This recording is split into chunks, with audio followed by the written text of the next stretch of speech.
All right, Cousin Tone. We are in for a treat tonight. We have a gentleman who's going to take us on a hobby journey about cards, memorabilia, and most importantly, about family. So let's welcome to the Cousins Collectibles podcast, Mr. Jim Carruthers, aka Papa Jim Journey. Thank you for joining us tonight, Big Papa Jim. How you doing, man? Man, I'm doing good. How is everybody out there? We're doing excellent. Y'all Tony? doing good? Yes, sir. Yes, sir. Very excited, man. This is going to be a unique show. Like I told you when we got to talking, I was like, not a lot of people have the story you're going to tell tonight. So definitely excited to get this thing going. Exactly. This is something we've had, planning a long time in the making. So we're finally getting a chance to sit down with Mr. Big Papa Jim, and we're going to get his background and the story. So let's dive right into it. So, we always want to start out for those that don't know, all the people living under a rock who don't know Big Papa Jim. Give us a little bit of background. Tell us where you come from and what your main interests are when it comes to collectibles. Guys, first off, I want to thank y'all very much for this. Blew my mind when y'all reached out to me, number one. Number two, this wouldn't be happening. Got to give a shout out to Boss Wife Authentication. Without the love and support of whether it's wife, spouse, whoever that's behind you in this hobby, without that, your hobby's going to flutter. It's not going to soar like y'all's are and mine is and all that. Just having the freedom and all. I got to give a shout out to her first and all, because this wouldn't be happening without her, guys. I guarantee you it wouldn't be and all that. So shout out to her. Papa Jim, I have kind of been a collector probably mainly most of my life, probably since the early teens and all. Love going to antique stores, things like that, looking around. I've had Coke bottle collections and sold them, and just different kind of memorabilia stuff. The kids growing up took them to antique stores. They learned how to keep their hands in their pockets at an early age and not touch anything and break stuff. So I didn't use up a lot of extra money buying things that I didn't need or that were already broke and all that. So did that. Grew up on a farm.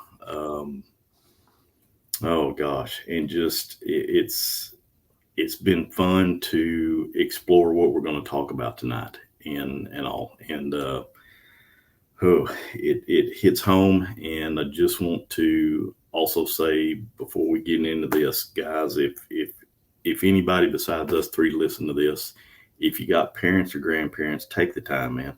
Take the time to sit down, talk to them, because you just never know.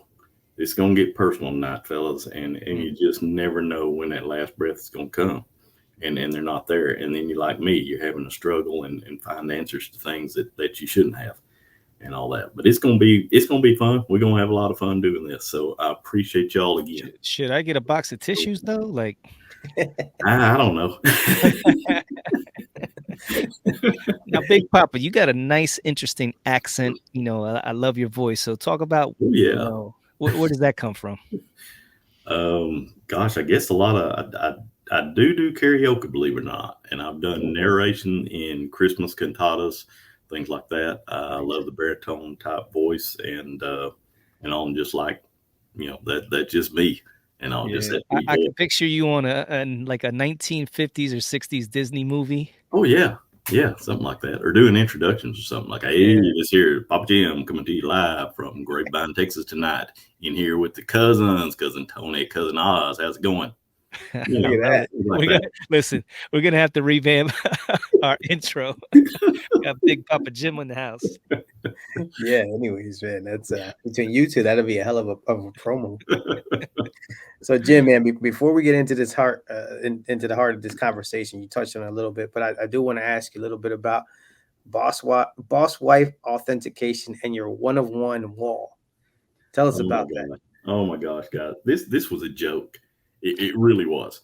I started going to the card shows in like November of 21 and all, and went. And in fact, the first person that I met there at the card show, I didn't even realize who it was until after I'd gotten home. It was Mickey Mantle's son, David. Wow. David Mantle comes to the Dallas card show.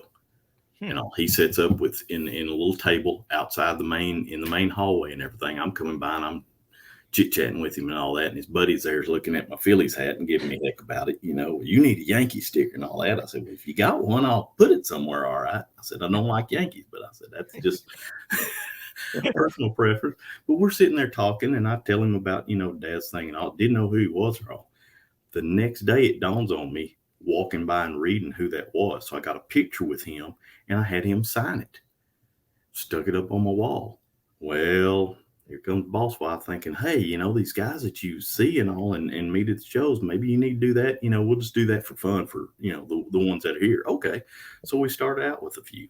And I started looking at YouTube and things like that and trying to find some people that I could start following and trust and kind of learn within this hobby and all. And Jay with Mojo Sports, Tyler Santiago, a few of them, come to the Dallas show and all that. So I got their picture, had them signed, put it up on my wall and all that and all. And come to find out, this thing just ballooned into something that she laughs about and thinks, this is crazy when she walks through here and all and sees them on the wall. In fact, I'm having to rearrange, and I'm either going to put them on the ceiling or going to have to do sections at a time and all, because I've actually taken memorabilia down and even sold some to make room.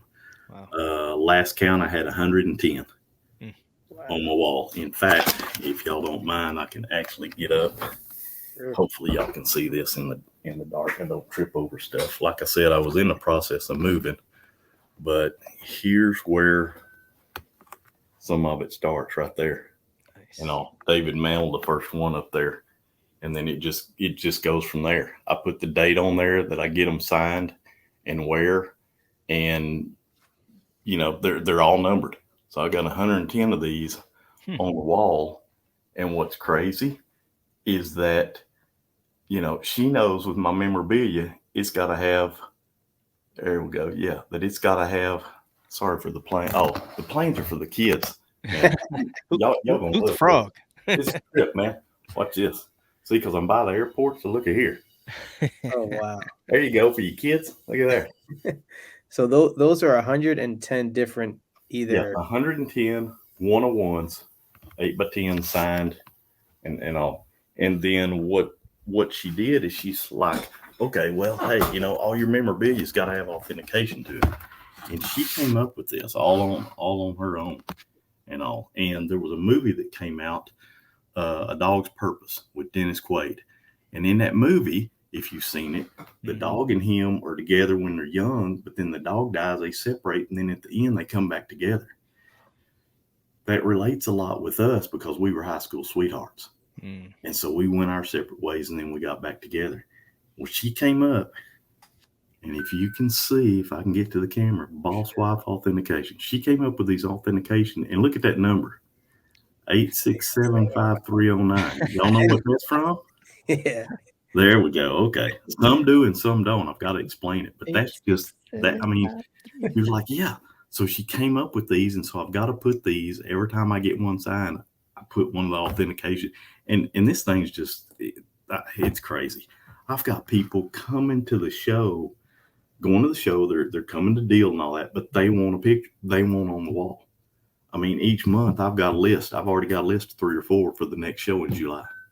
It's That's awesome. So it's totally taking a life of its own. It has taken a life of its own, and all. And so, I mean, some of the people and to me, it's equal opportunity. I got guys up here or people up here that this is their hobby. I got flippers. This is their living. I've got super collectors on here, $1 million worth. You wouldn't never know it.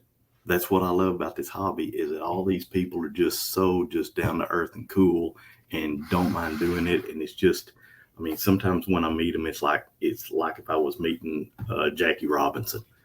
It's that kind of a level and all, and to have them even come up to me and say something and all just blows me away sometimes. And all it's a humbling experience. But as I told my wife, I said, if we had to do this over, we'd do them 5x7s. But then some of these guys write so much on there. It's like, no, I can't do that.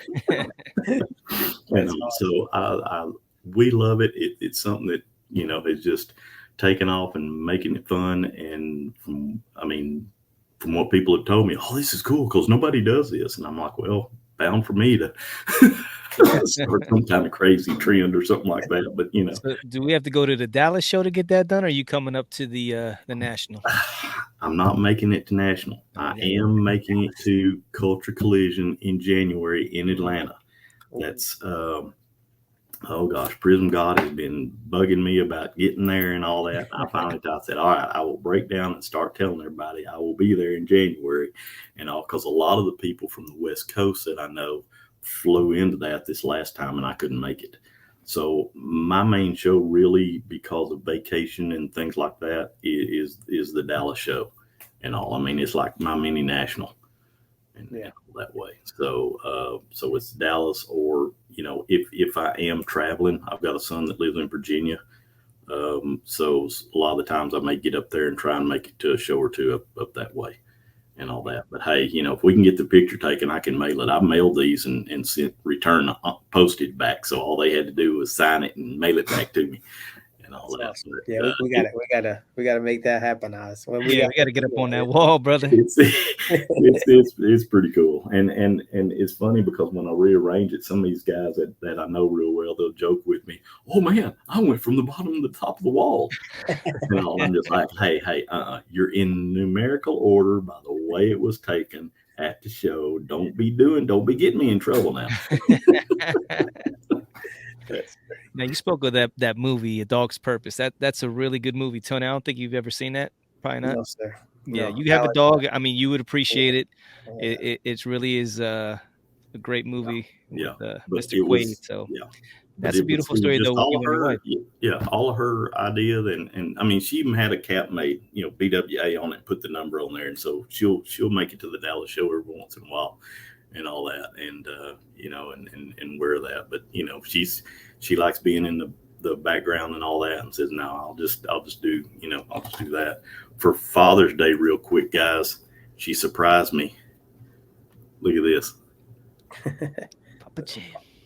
So what exactly is that, sir? She sees all of these stickers that I get and put on my case, and she said, well, you need one to give out. I'm just like, oh boy, okay.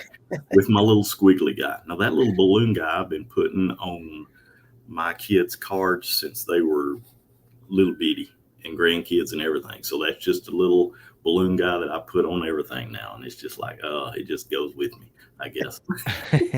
So she thought I needed stickers, and I'm like, oh, you're a whole brand, man. Yeah, that's his whole brand right there. Papa Jim stickers, man. I don't know. DM me your address. I'll send you a few of them if you got rats in the house or something like that. Oh yeah, boy, you can put them out. All right, Big Papa. So let's get into the main reason why we have you here. I mean, you have a really unique story surrounding your father and your collection. So first of all, tell us who your father was. And secondly, tell us about the journey that you've embarked on because of that. Okay. Oh, God. So is this where we get our tissues out? Dates everywhere and everything. Yeah, maybe. My mom passed away in 2014. 18 months later, my dad passed away. Wow. Both those instances, I was there, the only person. So when you see a parent take their last breath, it kind of changes your whole perspective of life. Everything, it doesn't matter anymore, and all. You kind of rearrange your priorities. I did not know, nobody really knew about the scrapbooks until about a year or two after he had passed away in 2016. So it was a few years until they were going through. My mom and dad divorced when I was still in high school. And so he moved down to Waco in Central Texas, remarried, wonderful Christian lady, and been married to her for 20 years. Both of them are now passed on.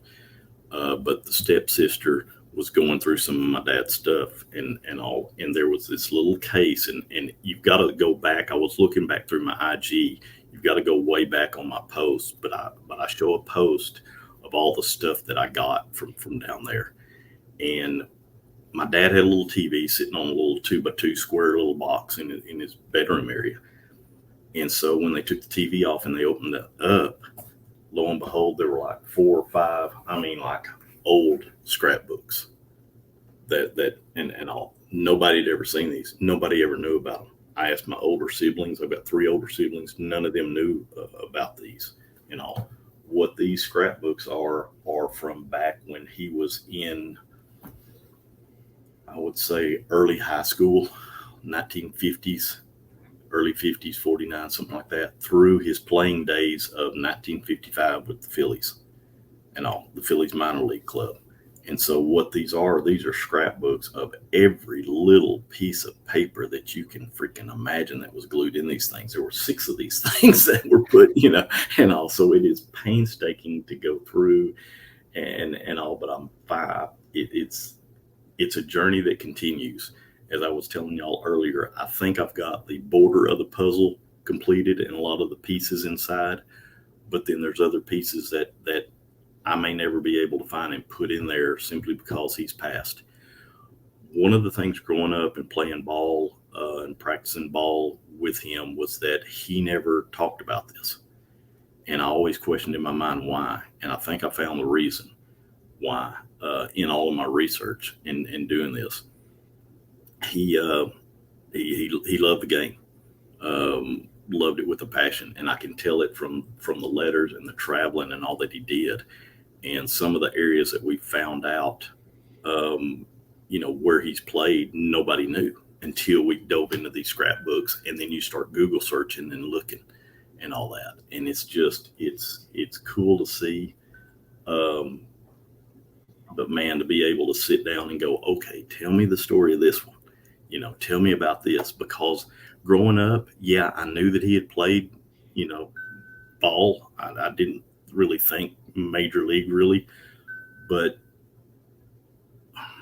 it was something that when I'd go to ask him about it, he would change the subject. He was going on somewhere else and or do something else with it. And I always wondered, and I think what happened was, from what I can gather, is his name got pulled in the late 50s when he was playing at Reidsville, North Carolina. His name got pulled with about a dozen others for Army back in 1955 in Fort Worth, Texas. And so that ended his career temporarily. He went into the Army, served his 2 years, and then when he got out, I'm just speculating here, but when he got out with a little boy and my mother being an only child, there was some friction in that conversation, because there's no doubt with the people that the time period he grew up and seeing some of the pro players that he was watching and emulating and idolizing like we do when we're growing up and playing, there's no doubt that he was thinking in his mind, hey, it's just been 2 years. I've still got it. I can get back into this thing. I can make it. I was close to begin with. Uncle Sam got me. That's fine. I've served my time. I can get in this. And there's no doubt in my mind that there was a friction and a deep conversation into the future. And I think that may have been the turning point of him, that it was just like, he had to realize, okay, he's got to, hang up his bat, put up his cleats and all, and that it was over and all that. And that was tough. That had to have been tough for him. Yeah. Getting pulled away for the war, not something that anybody wants to do. We talk about being in the United States and loving America, and obviously you have your duty to your country. But it's always tough when your passion is especially, something like baseball and playing your whole life, and then you have to leave that to go fight for your country. But like you said, he put in his time, and then after that, it was kind of, you got to make a tough. Yeah, you got to make a decision. And there's the article, August 17th, 1955. There's the article right there. 13 Tarrant County. I mean, he lived in Fort Worth, Texas, grew up there. So that's the article that I found going through the scrapbooks. And I thought, okay, there's the answer to one of my questions as to, probably what was, I guess, in his crawl the rest of his life, maybe. I don't know. Yeah. What could have been? Could have been for sure, and all that. But his travels, oh my gosh, he played. He got a scholarship. He was that good that he was. Well, his coach was trying to get him a full scholarship to TCU back in '51 when he was graduating high school. 2 of his buddies went to Texas. They were talking to the coach, trying to get him to go down there. Now, this is stories that a few of these are stories that I've heard from my brother. And so what happened was the Texas coach said, no, I've given out all my scholarships and all that. Well, SMU said, hey, we've got a scholarship to give. So they gave it to him. What was hilarious is the first time that SMU went down to play Texas, there were 2 men on. And from what my brother was saying, and I found it in the scrapbooks, is that his buddies were playing first and second. He hits a stinking home run with 2 on, and he's coming by, and his buddies on the base are just, high-fiving him as he go by. And then they look over at the dugout to their Texas coach going, hey, we tried to tell you, man. We tried to tell you. Yeah, he did good at SMU. They were the Co-Southwest Conference champions with Texas in 1953. He had a ring for that, but Texas had a better overall record, so they were the ones that went to the College World Series. From there, he went down and played summer ball in Alpine, Texas. There was a gentleman down there by the name of Herbert Coconut. Him and his dad owned a 06 ranch. The ball field's still there. He paid about $300,000 back in the 50s to have that built. It had lights and all. In fact, my dad, I've got notes here. My dad was there, and he was big time. Mr. Coconut was a big time guy. I mean, he millionaire. He had his big ranch and all that, and he knew people. Loved baseball with a passion, from what my dad said. I remember my dad telling me that he would take them after games. He'd bus them, put them all in the bus, and go across the border to Mexico and buy them all dinner, stuff like that. Win or lose, it didn't matter. 1953, Satchel paid for the St. Louis Browns. They came down to Alpine, Texas, and my dad was there and saw him pitch. It was the 5th annual Big League Exposition game. Wow. And he saw Satchel Paige in that game. And I'm just like, wow, that's, so this is one of those times that, oh my gosh, here come the question. What was that like? What was this like? The book that I've been able to put together that I showed y'all earlier is these are letters for about from 1953 to about 54 when he was going into spring training. These are all letters that he hand wrote to my mom when they were dating. And all. I mean, it's thick. I've got dog-eared pages from the uniform. When he talks about the uniforms, he talks about in here about the uniforms being like the Philadelphia Phillies, except for the front. It said Cowboys on it, but he said, man, it's white uniforms with the pinstriping, just like the Phillies, and all. It's just stuff like that. It's just like, oh my gosh. And I've saved a few envelopes, but I wrote on the top when the envelope was dated. So I've got these in numerical order on these things. He was a cut up. I mean, he talks about him and 3 or 4 of the other guys taking their old Studebaker and going out rabbit hunting on the ranch and all that. Then later, when he's talking to my mom, he actually, there's a, can you see it? There you go. Okay. There's the picture of the story he told. Wow. Him and the other guy are sleeping in the back.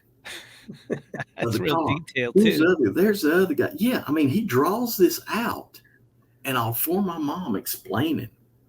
I mean, just wild, and all. He talks about, when he went to, all right, I'm getting out of hand. Let me drip back in my lane a minute. All right, so he's there for 53. When he leaves there, he's signed a contract with the Phillies. And in fact, his dad actually had to co-sign it. I've got a copy of the contract in here that I found in all this stuff and all. So he's got it. So he's headed out there to Salt Lake City to play for the Bees and all. And, oh gosh, where was I going? He was headed out there to play with them, and he played with them for a while. And then it's like, okay, I thought that he went Salt Lake City and then went to Phillies. He came back to Alpine. And I'm just like, why did he come back to Alpine? And I came across something that I wanted to just show y'all. Sorry about that, guys. It's like a movie. I know. It's like a movie, man. Yeah. I came across this newspaper clipping, and it was Sul Ross baseball coaches and supporters, and it's dated. This is my mom's handwriting at the top, March 18th, 1955, and that's my dad right here. And it's like, okay, here's Herbert Coconut who owned the other team, but I'm thinking, okay, Sul Ross Lobos. Sul Ross was the college there at Alpine. So it was a state college, and I'm like, okay, what's he doing there in 55? No, 55 he was playing for the Reedsville. Well, you got to remember they had summer ball even back then, because there was a time even at SMU when the season was over in the spring and you had your summer months. He was hightailing it back down to Alpine to play ball just to stay in it. Then when the fall comes around, he's back at SMU playing. That way he's playing year round. That's what I'm figuring out when he's doing this, and he's moving around so many places and doing that. So I thought, oh, Sul Ross. Then I'm going through, I find his degree. I find his actual degree in that stuff. Yeah, Bachelor of Business Administration at Sul Ross. So I'm looking at the date on this. It's 55. But he's supposed to be in Reedsville. What's the deal here? So I'm looking around and figuring out, okay, when he left Salt Lake City playing for the Bees, he came back here to Alpine to coach and finish his degree. That's what he did. Because you think 55, he was doing a little bit of correspondence, but they didn't have the internet. You're not doing stuff online, you know. So he's doing that. So I'm like, oh man, I wonder if he graduated in 55. I wonder if there's an annual out there. I go on eBay and look at. I find one. Bingo! I find one. So I'm like, okay. So I send a dude a message, and I said, hey man, my dad coached there in 1955. I seen him a picture of this. And I said, do you mind taking the time to look and see if that picture's in there? He was like, he looked, and he came back, and he was like, oh my God. He was like, that's the same picture they used. What? He's like, holy crap, dude. And I'm like, yeah. He said, Wow. I'll send that to you half price, and I'll pay postage. I'm like, sold, brother. I couldn't pay him fast enough. Sheesh. So then I'm looking in this, and I'm looking around, and I'm like, I'm looking at all the guys in the baseball, and I'm looking and I'm going through names and all that. And then I come across one, Norman Cash. Y'all ever heard of him? Yeah. My dad coached Norm Cash in 55 here that played center field. He coached him there in 55. And then, oh, where my boy? Oh, y'all got me all lost. I had notes everywhere. Anyway, 55, he coached him there. I think it was 58 was when Norm Cash, 1958, when he made his major league debut, just 3 years later with Chicago. Now, it's something, finding out something like that. It's kind of like, okay, Dad, how was that? How was that coaching somebody that you saw 3 years later on the TV going, hey, I know him. I coached him just 3 years ago. Yeah. How was that? It's stuff. That's why I stress to these young kids that are out there and doing the flipping and stuff like that, man, or really anybody, take the time. We all get busy. Family, kids, work, we all get busy. You gotta take the time to sit down and ask some tough questions, whether they want to talk about it or not. I still, to this day, I don't know how my mom and dad got together. They met. She was at TCU, which was in Fort Worth. Dad was at SM. At some point, she came across and she was actually enrolled, because I found some information. She was at one of the sororities. Nobody in my family ever knew that. But it's like, you don't, it's like they didn't want to talk about it, or at the time as a kid, you don't think about it, thinking your parents are going to live forever. And then when they don't, then it, reverses on you. And like, oh boy, I It's wish like I could. National Treasures with Nicolas Cage going through and finding all these things, trying to get to a buried treasure. It's like you're going step by step, and it's crazy. Like, how much more have you learned about your parents through these binders, like going through this stuff, man? Man, a lot. the love that they had with the letters, and like I said, I'm just getting a one way street here. I'm just getting them from dad to mom, but there's no doubt they were coming back probably the same way, Hmm. no doubt. But just the love that he had in the letters, ending the letters and stuff, and how he missed her and things like that, and and all. It was just like wow, that's something that lasted, as long as it did, 25 plus years, Wow. you know. But and I don't know if it was my mom got tired of the moving or what on that, but she had to have loved it because one of the scrapbooks. This is when after they were married, and yeah, I told y'all before we came on, they dated, and then while he was at Alpine playing there in '53, they got married in my little hometown, Sulphur Springs, which is northeast Texas. I'm in the Dallas Fort Worth area. That's about an hour and a half east of here. So you got to think 1955. Do you or do you not have air conditioning in your car? You're getting married there, and you're driving from there through Dallas to El Paso, Texas, on the other side of the state. Why are you driving there? Because you've got a double header you've got to get to. And yeah, you may have honeymoon, but no, you got to go play ball. And so that's what he did. And and they, and to find that in the article and these guys writing it up was just hilarious. But this is the 1954 um, scrapbook that I've got with my mom's handwriting as far as where they actually stayed and lived and everything and all. Charlie Gassaway was the manager for him at that time. And what's funny is that when Dad left there and went back to Alpine to coach and finish up his degree, Charlie Gassaway ended up going to Reidsville and being the manager there. So not only did they play in Salt Lake City together, but just a little bit of time, and then he was back there. As you started in on this journey, you started to accumulate some rather unique pieces of memorabilia. So tell us about some of them and their significance to you. Oh boy, I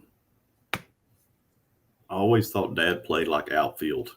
Didn't know, or that or third base, because that's all the information really that I had.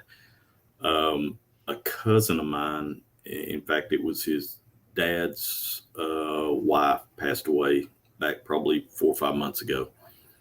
Went to the funeral, and my cousin Craig said, "Hey, I've got some of your dad items, that I want to bring to you at the funeral and all that." I'm like, "Oh, okay."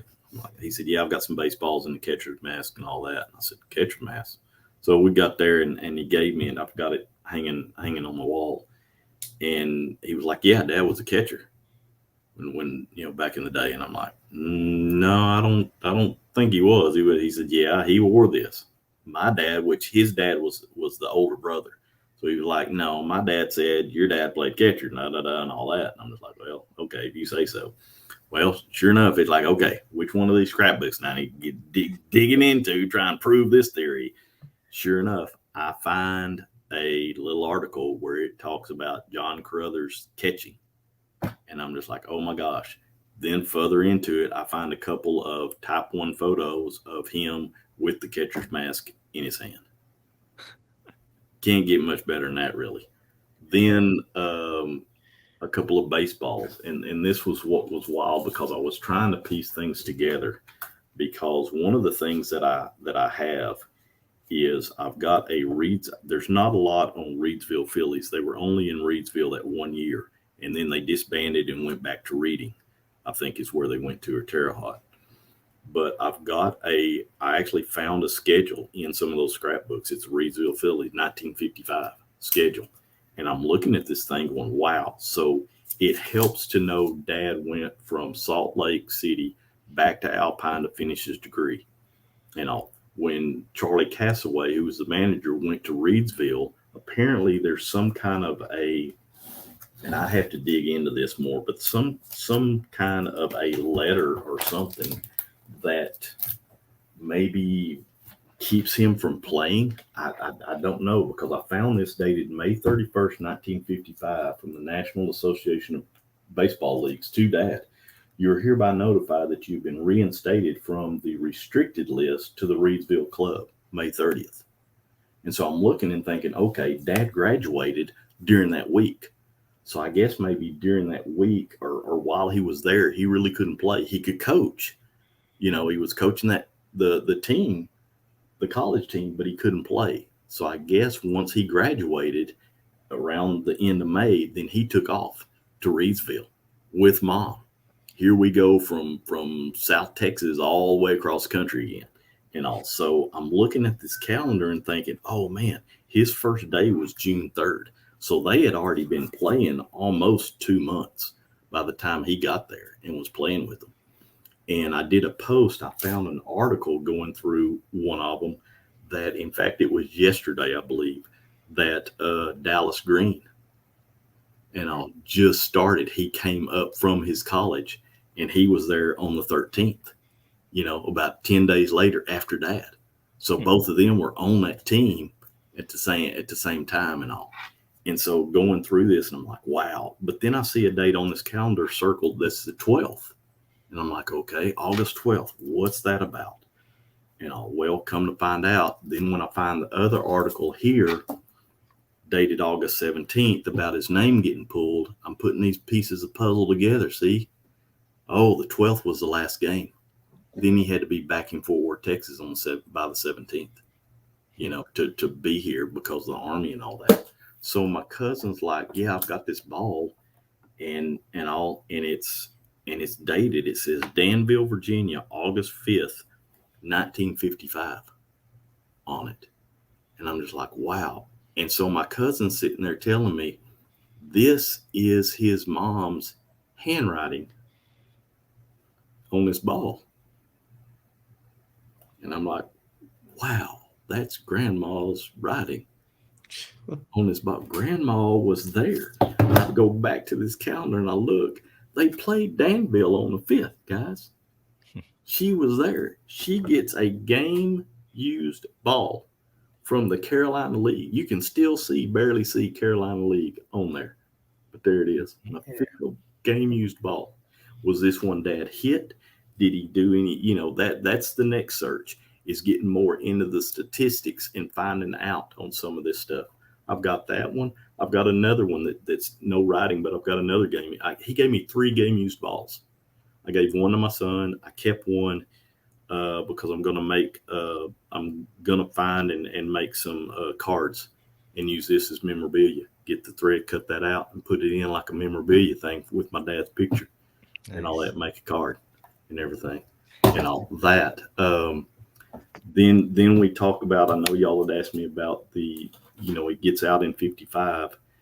And then I find a picture of him that my mother had in 1959 when he played for the Eagles. And I'm just like, okay, it's not the Dallas Eagles and all, but I find this, and that's him right there. And I'm like, okay, what's going on with oh my God, here we go again.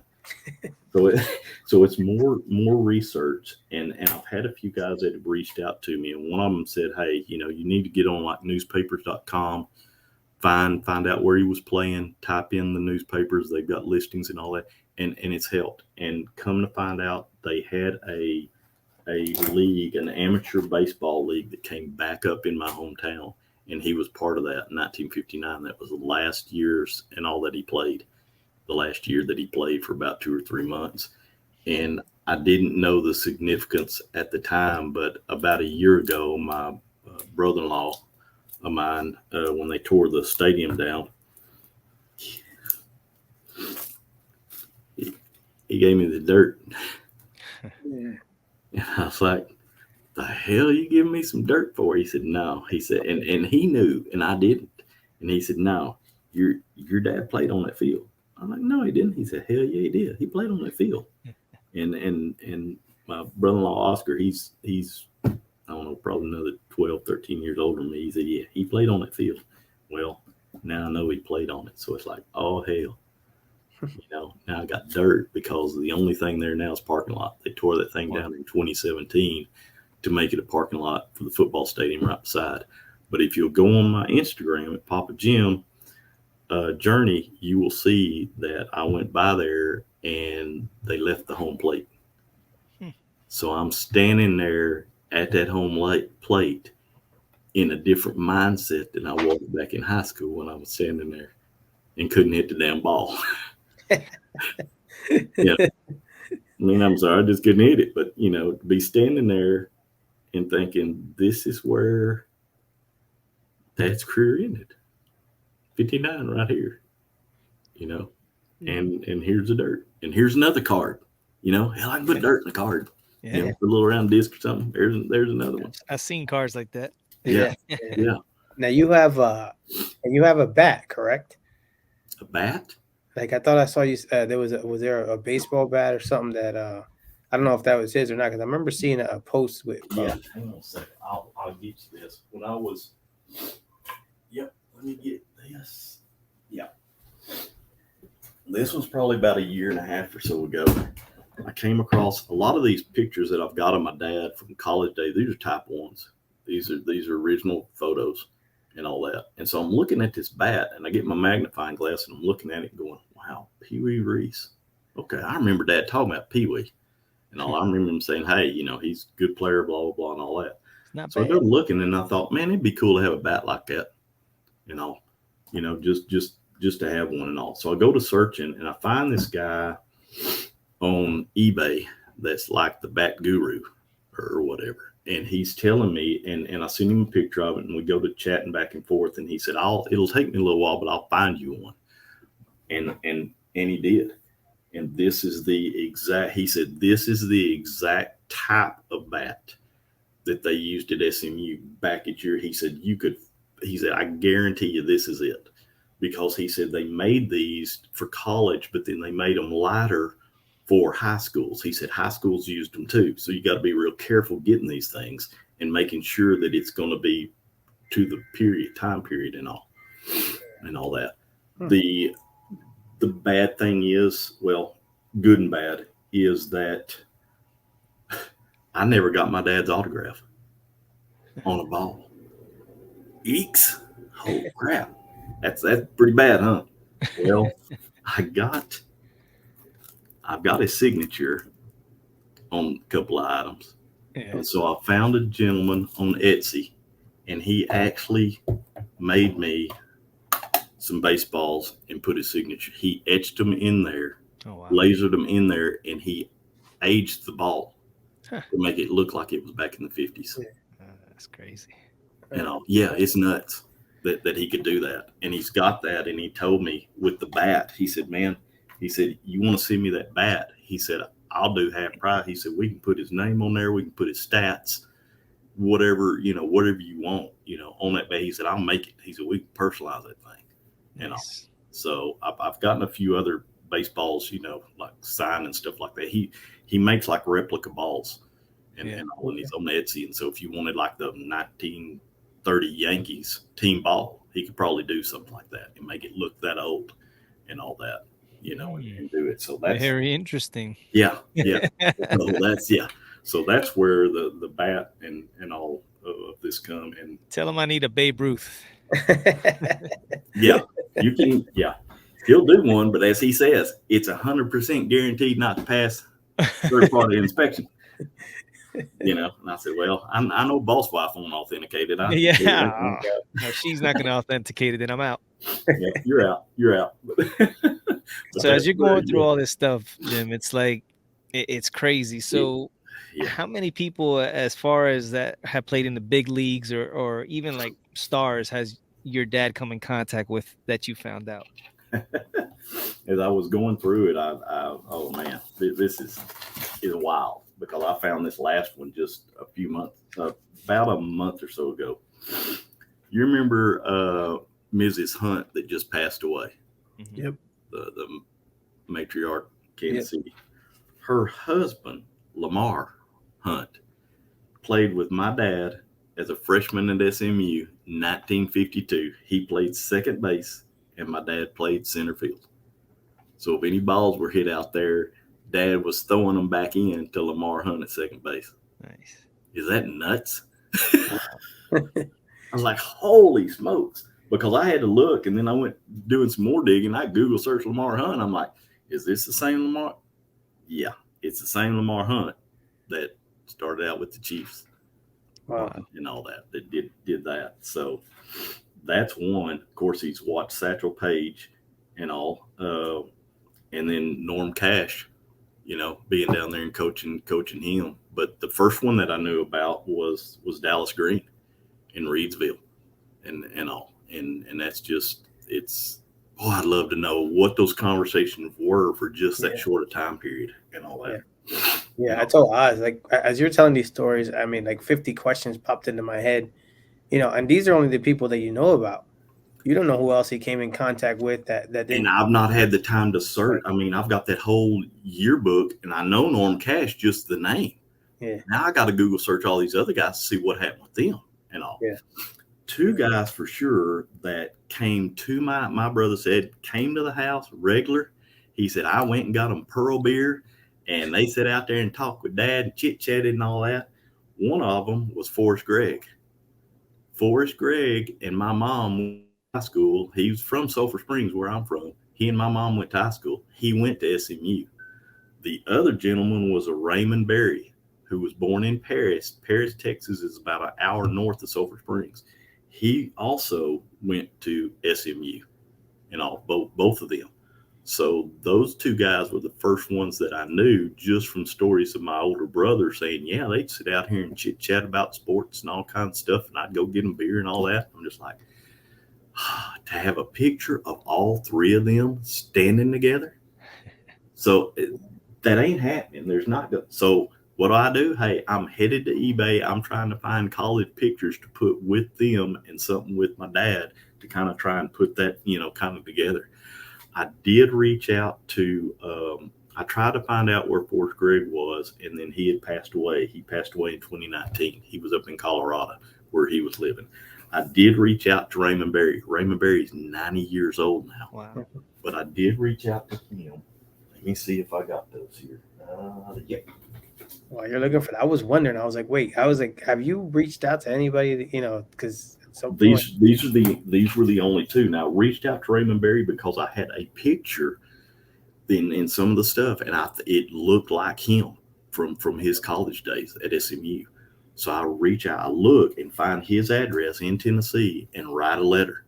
And it took a little while, but November of 19, I get a letter back on his letterhead, but it's from his daughter.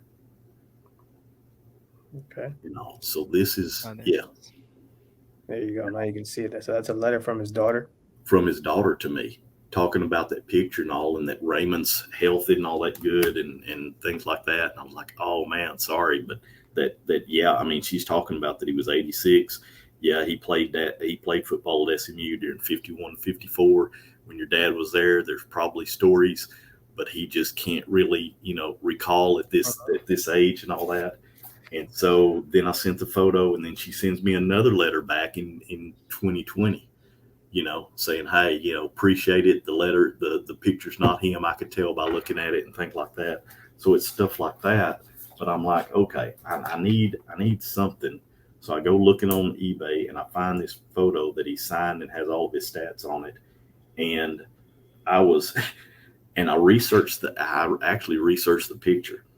This picture was taken when I was 12 days old, January 9th, 1966. Oh, wow. Wow. So to have something like that was signed by him whenever, but knowing, and they're playing the Cowboys. That's a Cowboy defender that's catching him. Yeah. Tackling him. But to see that, research the photo and see that, it was just like, So he's a 6-time Pro Bowler?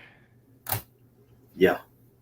Yeah. He was, I mean, yeah, he didn't catch a lot he did not catch a lot at SMU.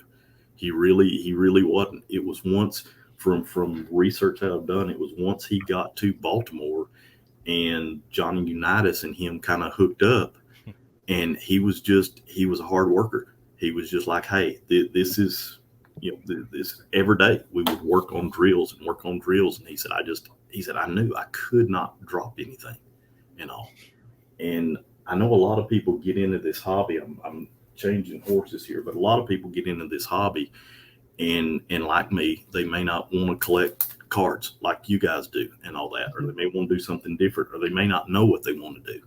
Back in December, I came up with an idea of think about your birthday. Think about the day, like mine's December 28th. Okay, think about that and then Google search that day in sports history. See if something comes up. If something comes up, research it, get something. That's a start for you to get going into the hobby, whether it's cars, memorabilia, a person, whatever. Ha! What I do? All right, look at here. 1975, I was alive and remember this. 1975 on December 28th, the first Hail Mary pass from Roger Staubach to Drew Pearson on my birthday. Ha! So I'm searching for that photo that's signed by both of them and say, okay, there it is. That's cool.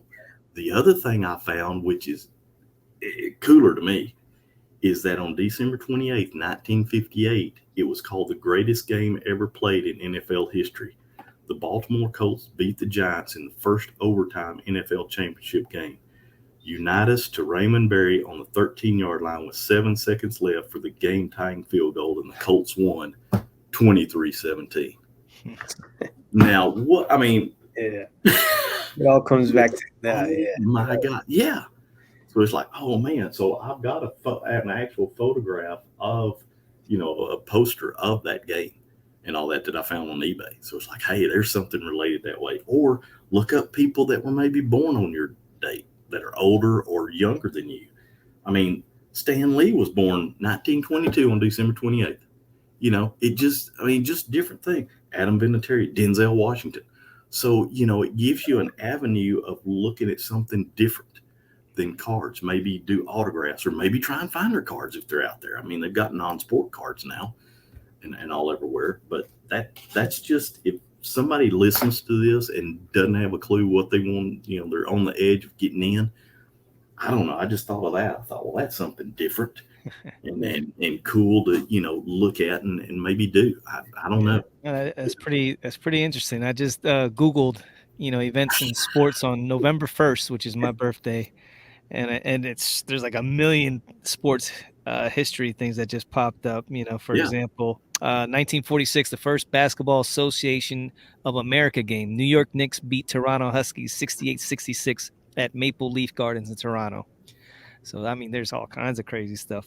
This is cool. That's cool. I never thought about that. But it's just, I thought, that might be something there and just to look up. I mean, I remember the Hail Mary pass because I remember watching that on TV. On my birthday and seeing that, but I had no idea the greatest game ever played. And then to think about a guy that my dad knew actually played in that game. Wow. And it's the stories and the sit downs like that I would love to be able to go back and have with him is to, what are I don't know. I mean, what are you thinking when you see these guys or when you hear about this? Or anything as far as, are you proud? Are you sad? Are you upset that you didn't, fight and take that next step maybe and try and get back into baseball or anything? I don't know, but it's fun looking this up. It's fun researching it and finding out more about it. And it really just surprises me the number of people that are as interested in it as I am really. When I post stuff. That's crazy. And all that about. Tony, I got one for you. You're going to like this one. In 1990, November 1st, Sandra Miller was awarded $100 for Mike Tyson fondling her breasts. Really? Yeah. Now, wonder if you can find a picture of that. Yeah. Get that one signed. Yeah. Tyson's exclusive with Ryan Fitterman out of Houston. He'll sign that thing probably. That's crazy. So, Jim, man, this has definitely been an interesting conversation, man. Oz and I were always interested in hearing stories like yours, man. So we appreciate you taking the time to share with us, man. And it's only, we've barely scratched the surface. Like I said, you have questions now. I have a million. I'm going to go lay down and start thinking of all kinds of stuff of where your dad went. And I mean, you have like a love story. You have a mystery. You have like, it's all kinds of stuff going on, man. Yeah, it runs the gamut. And yeah, I'd actually put on the front of this binder with all these letters and everything, I'd actually put on here from Polytechnic to Pinstripes, which Polytechnic was the high school, and then Pinstripes is the Phillies. Yeah. My dad's baseball journey. Yeah, And all. that's So, amazing, man. I can't wait. Like you said, I can't wait to hear more about it. But yeah. yeah, But like I said, anything that I find, and I'm trying to get through all of this so that next year, as these dates hit, I can post something, and then I can, then it's kind of chronological type order, because a lot of stuff is going to be either 40 or 50 years old in 2024 when you look back to 1954. So a lot of his career and stuff like that's going to be, and also I'm trying to get through a lot of it and post, and it's I mean, we've barely scratched the surface, man. So just Yeah. keep digging, because you're gonna keep finding. I will. It's tough because you do hit roadblocks in this, guys. I mean, even with me doing my family research on ancestry.com, you run up against those roadblocks, the brick walls and stuff like that. But there's enough guys out there. I've got probably half a dozen or more Philly fans. I mean, that are following me, that are kind of looking or this or that or whatever, that are just as interested in it than I am. It blows me away. But it's humbling for sure. And like I said, we're not having that. I'm not doing all of this. I'm not taking away from family time and stuff like that unless the support of Boss Wife. That's how all this is happening right here. So listen, Jim. So before we get out of here, let everybody know where they can find you online, or whatever, because I'm sure that there's going to be people. There's going to be people digging in on your story now. To maybe, you never know. There might be somebody out there who holds a key. Yeah. Oh man, yeah. Because the main thing that I'm trying to find out is what was my dad's number when he was at Reedsville. Even back then they didn't put names on the jerseys, but I found out at Salt Lake simply because of looking through the scrapbook, and somebody had taken a back shot of him and he was number 4. Oh my gosh, I didn't know that. And also it's trying to find out what his number is at Reedsville, because they were only there for a year. You ever try contacting the Reading Phillies? I haven't. And that may be something that I may want to do, because I can get you I mean, we literally live minutes away from. I can get you the phone number or whatever. You can give me a phone number or something, because it blew my mind when he played for the Bees and all. I mean, I called them and was talking to them, and I said, hey, when I was researching, I'm like, oh my God, Mike Trout played there for like 6 weeks before he went to the A's. Holy crap. And so I'm giving them all this information, and I'm like, man, can y'all send me something? Or I had some, I don't know what. That's why, because I only ask because there's when you go into the stadium, there's a wall of all kinds of stuff, and obviously it's geared to their bigger names, but they have archives. Yeah. Mm-hmm. So there's a curator there that there's has all that information. Yes. And they may be able to, because the Salt Lake City Bees, the guy called me back about an hour and a half later, one of their executives, and he had researched and said, oh my God, yeah, your dad did play here. Holy smokes, what do you need? And I said, well, I'm trying to pair up a picture of his that I've got of him standing on third base, and I'd even seen him the picture. And I said, I'm trying to pair that picture up. I noticed that, Mike Trout, played there. And so I'm just trying to get maybe a picture of him or something like that. Looky here, brothers. Look at that. They sent me that. Describe that.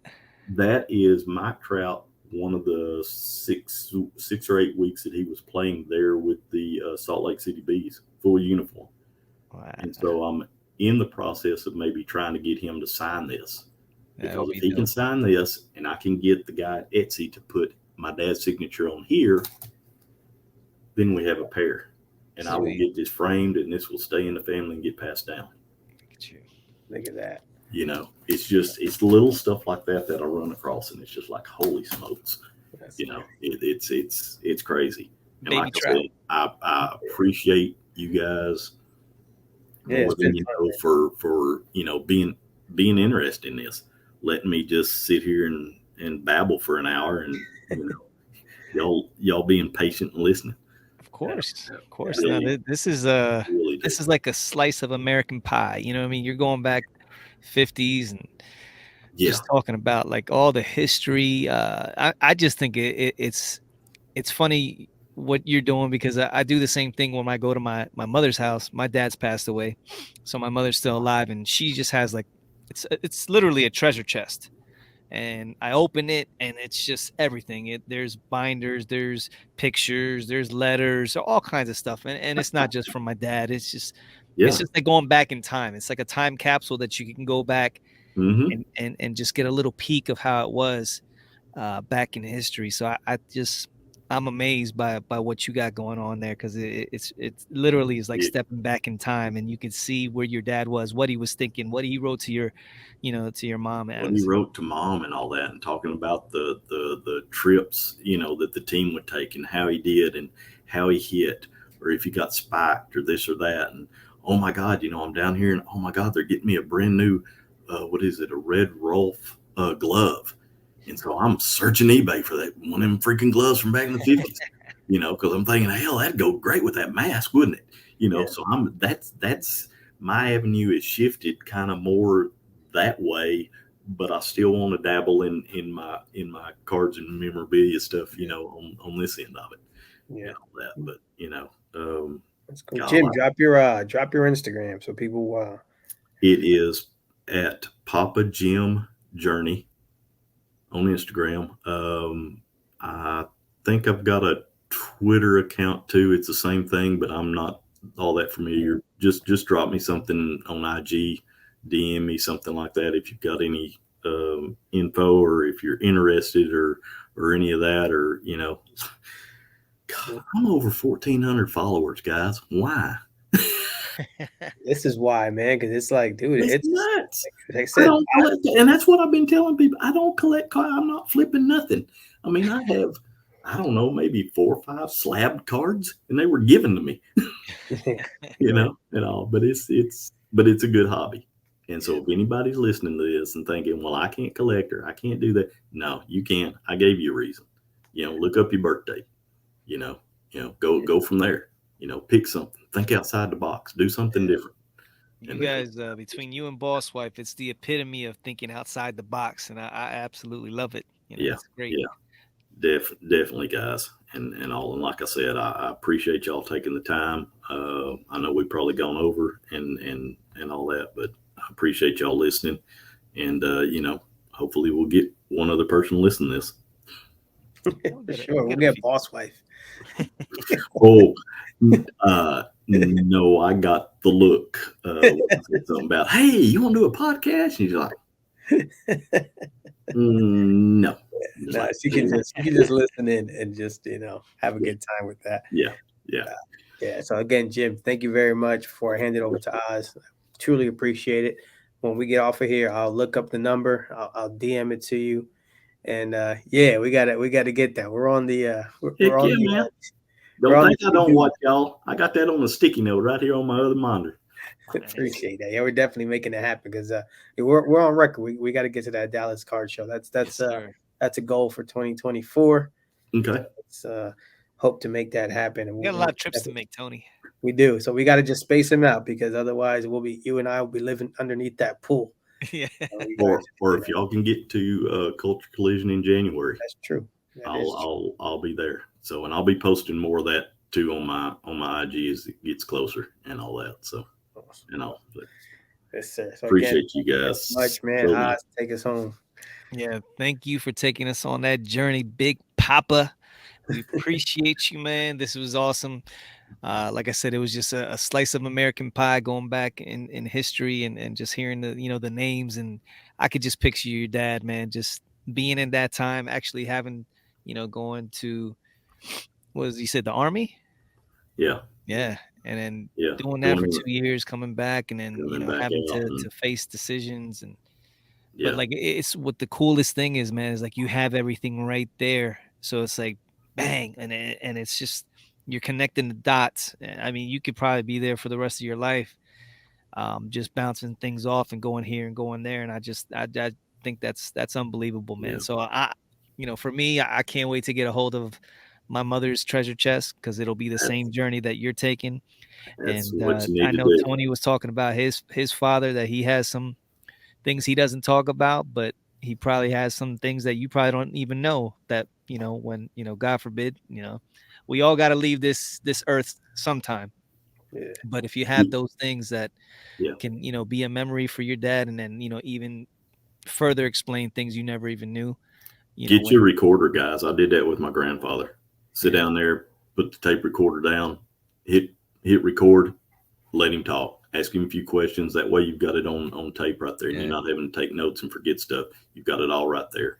Yeah. So good I've idea. got those from my grandfather. So that's an idea. Just Yep. do something like that. Yep. Treasure the people while they're still alive. Tell them you love them. You know what I mean? Even though obviously sometimes you could have some rough times with family members, it happens, but you only live once and you got to make the most of it. So, go out there and just tell them, give them a hug, tell them you love them. And hopefully that can maybe take it to the next level and get you, if you're having a bad relationship, get that back on the mend. But I appreciate this, man. This was deep. This was good. We loved it, and we're gonna have a part two. You know what I mean? We got to keep going on that journey. So, Sounds good, guys. And I'll have my notes more in a little bit better order next no, time. you're good. You had everything right there.